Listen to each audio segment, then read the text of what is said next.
राष्ट्रीय की संसदीय शिष्टमंडल Shahrukh Khan, Aamir Khan, I love you. You.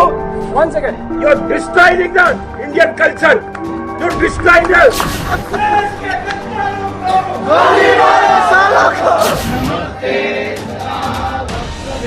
कौन है? हम लड़ सकते हैं जब तक ये सेकुलरिज्म का कीड़ा रहेगा ना, ऐसे ही मरते रहे। अस्सलामुअलैकुम वरहमतुल्लाहि वबरकातुहू। इत्तेहाद न्यूज में आप सभी का खैर मकदम है। आपको बड़ा ताज्जुब होगा कि अब नरसंहार यानी नस्ल कुशी का पैगाम हुकूमतें देने पर आमादा हो रही है।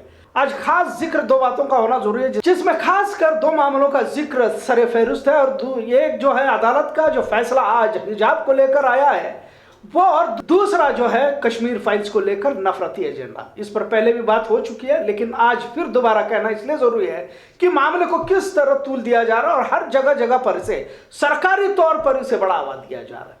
खैर, फैसला कैसे हर मामले को मजहबी तशद्दुद तक ले जाता है और इसका सियासी फायदा हासिल करने की कोशिश की जाती है, आज इन्हीं दो बातों पर तस्करा करते हैं। अब वैसे भी संविधान लोकतंत्र के मायने शायद नहीं रहने लगे हैं, क्योंकि संसद में तक अब जय श्री राम के नारे गूंजने लगे। पहले मोदी मोदी और फिर जय श्री राम के नारे का गूंजना लोकतंत्र के मुकम्मल खात्मे का पैगाम कह सकते हैं। अब अगर हिजाब मामला किसी धर्म विशेष के हक में ना आना भी कोई ताज्जुब की बात नहीं है। जिस संसद में भारतीय संविधान की प्रस्तावना यानी आईन हिंद की तमहीद जिसे पढ़कर हर्फ उठाया जाता है, अक्सर लोगों ने इसे सुना होगा। एक बार फिर पढ़कर सुनाना जरूरी समझूंगा, क्योंकि शायद आगे ये अल्फाज आपको सुनने मिलेंगे या नहीं, कह नहीं सकते। भारत के आईन की तमहीद प्रस्तावना यह है कि भारत को एक खुद मुख्तार सेक्युलर और जमहूरिया करार देता है और इसका मकसद तमाम शहरियों के लिए इंसाफ, आजादी, मसवात को यकीनी बनाता है। तवज्जो फरमाइए। और मुल्क के इत्तेहाद और सालिमियत को बरकरार रखने के लिए भाईचारे को फरोग देता है। ये इसलिए पढ़कर सुनाना पड़ रहा है क्योंकि धीरे धीरे अब यह खत्म होता जा रहा है। और जब कल बजट सेशन में मोदी मोदी और जय श्री राम के नारे लगे, ये तो यकीन हो गया कि अब इस मुल्क का सेक्युलर ढांचा बरकरार रहना बहुत मुश्किल हो गया है। जबकि इस वक्त खुद मोदी भी इन नारों की तरफ बड़े फखरी अंदाज में वो देख रहे थे और महसूस भी कर रहे थे। खैर, अब कुछ उन तस्वीरों को दिखाएंगे जहां पर कश्मीर फाइल्स को लेकर नफरती बयानात थिएटर में किए जा रहे हैं और साथ में मुसलमानों के कत्ले आम का ऐलान भी किया जा रहा है। हासिल इत्तला के मुताबिक देहात और करियों से लोगों को ला ला कर इस फिल्म को दिखाया जा रहा है, जबकि इस फिल्म को कई लोगों ने एतराजात भी दर्ज करते हुए पाबंदी की मांग भी की है। खैर, पहले किस तरह जय श्री राम के नारों को इस्तेमाल कर माहौल को तशद्दुद में तब्दील करने की कोशिश की जा रही है, पहले देखते हैं। विराजमान है।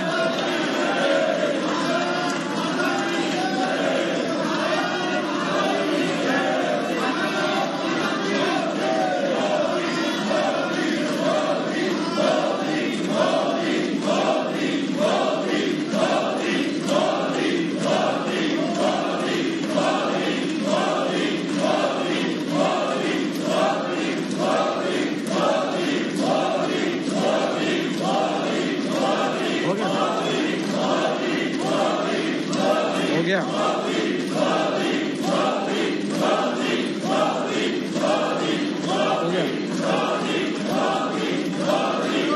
राष्ट्रीय की संसदीय शिष्टमंडल रविवार 13 मार्च 2022 को भारत पहुंचा।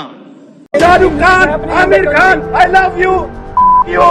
Once again. You're destroying the Indian culture. You're destroying us.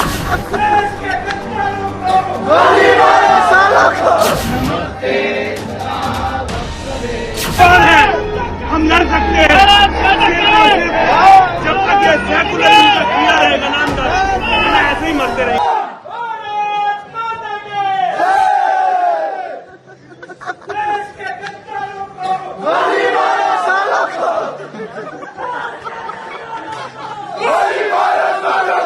Please don't watch Bollywood movies. I'm kindly requesting you all people. Please don't watch Bollywood movies, especially Shah Rukh, Salman, Aamir, Saif. I'm requesting you people.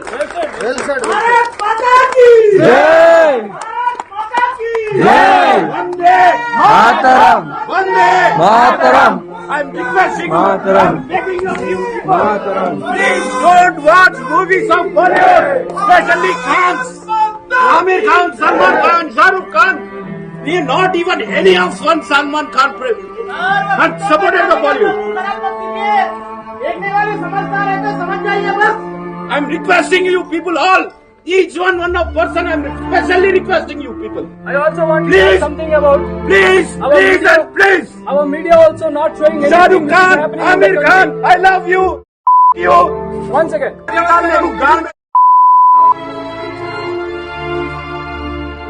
KCR को भी मार Rohingya Bangladesh में। Please please I am requesting each and every. हम लड़ सकते हैं जब तक ये सेकुलरिज्म का किया रहेगा नाम का, हम ऐसे ही मरते रहेंगे।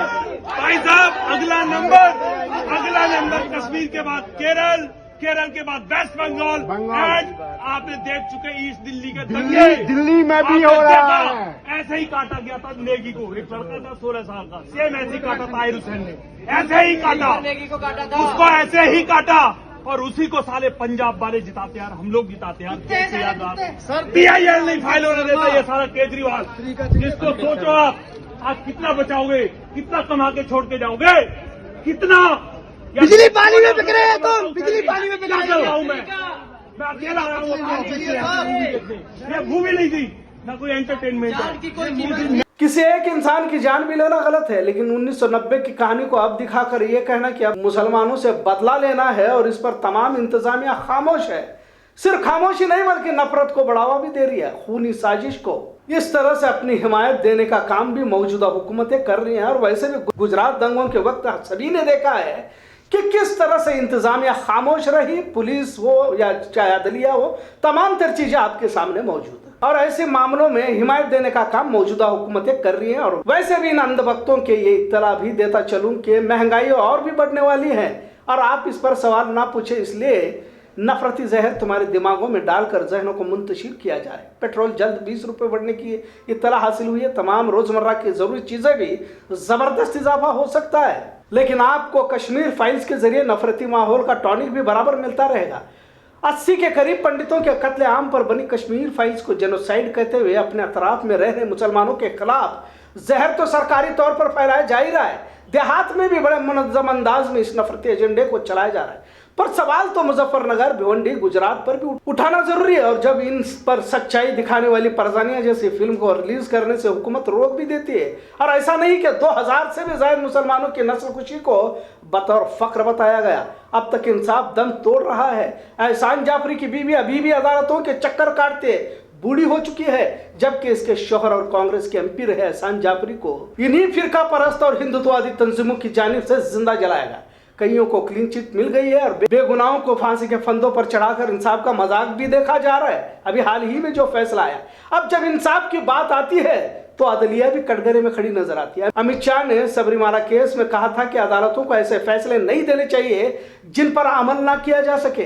अब क्या वो मामला अक्सरियत तबके को खुश करने का था, इसलिए अदलिया पर भी दबाव डाला गया। और जब हिजाब मामले को लेकर अदालत ये कह दे कि इस्लाम हिजाब में जरूरी नहीं है, अब क्या इसे अदालतों पर हुकूमतों का दबाव ना कहा जाए? और शायद ये मामले आगे ऐसे ही बढ़ते जाएंगे, क्योंकि जब संसद में ही जय श्री राम के नारे लगाए जाने लगे और संविधान की खुलेआम धज्जियां उड़ाई जाने लगी, तो किन बुनियादों पर उम्मीद कर सकते हैं? ऐसा सवाल भी उठाना लाजिम हो जाता है। यकीनन आज का फैसला सियासी दबाव में दिए जाने की बात कही जा रही है, क्योंकि हिजाब मामला उतना अहम नहीं था, लेकिन जानबूझकर इसे बड़ा बनाया गया और यूपी चुनाव में इसे गरमाया भी गया।